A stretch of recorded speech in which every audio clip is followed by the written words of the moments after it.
Chapter 1. Krista. Dead. Krista Landingham, my training officer when I was a rookie. A boot on the Santa Barbara Police Department 17 years ago. The woman who taught me how to be a cop, how to walk the edge and not fall off. I slumped back in my bed, stunned. The message on my voicemail was from her younger sister, Leah. She stammered when she said Krista's name, her voice laden with emotion.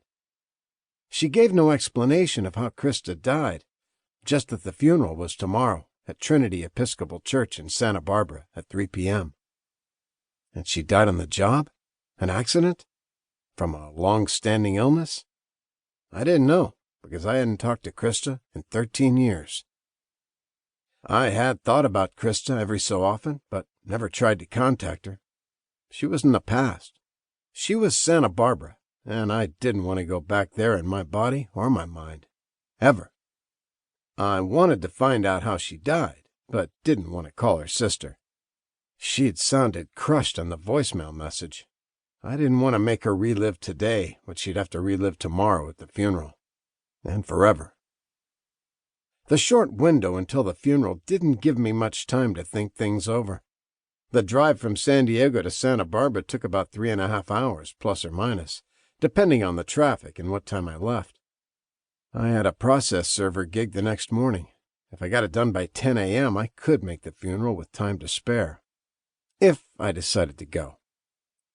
Midnight, my black lab shifted his position at the foot of the bed to catch my attention. He still hadn't gotten used to my new routine, or lack thereof. I had, too easily. I got out of bed and Midnight snapped to attention, then pranced in place. Breakfast, finally. I put on the same pair of shorts I'd worn yesterday, then grabbed my last clean t-shirt from the dresser. Midnight had already dashed from the bedroom and clattered down the staircase. I grabbed my phone and thumped down after him. I fed Midnight and let him outside, then sat at my kitchen table and Googled Krista Landingham on my phone. A 4-day-old article in the Santa Barbara Independent. Krista had been killed in a hit-and-run car accident on State Street, the main drag in downtown Santa Barbara. The driver and the car hadn't been identified. She'd been alone when she was killed at 2:17 a.m. on Monday morning, April 1st. Santa Barbara Police Department would not release the name of the lone witness to the accident. 2:17 on a Monday morning on State Street. Odd time to be out alone. My recollection of the bars downtown was that the latest closed at 2:00 a.m., earlier on a Sunday night in early spring. I'm sure the SBPD detectives were all over it. Krista was one of their own. They'd solve this case no matter how long it took. The investigation of a cop's death never went cold. Krista had just turned 46 on Saturday. Too young for someone I remembered as being so vital.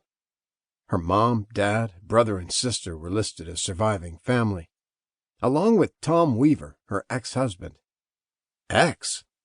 I wondered when they got divorced. She'd been married, unhappily, when I knew her. Krista had been on the job for 25 years and died with the rank of sergeant, having recently been promoted to the Major Investigation Unit. According to the paper, the unit, known as MIU, was created in 2012 and investigated all high-profile cases. Killed crossing the street, alone. Nothing heroic or romantic about that. Just sad. We'd been family once. The brother and sisterhood of blue. Closer than family, really. I should be there when she was put into the ground, but I'd have to walk the gauntlet of accusing eyes from the cops I once worked with and called friends. I was forever the cop who tainted the badge and the department's good name, the cop who got away with murdering his wife.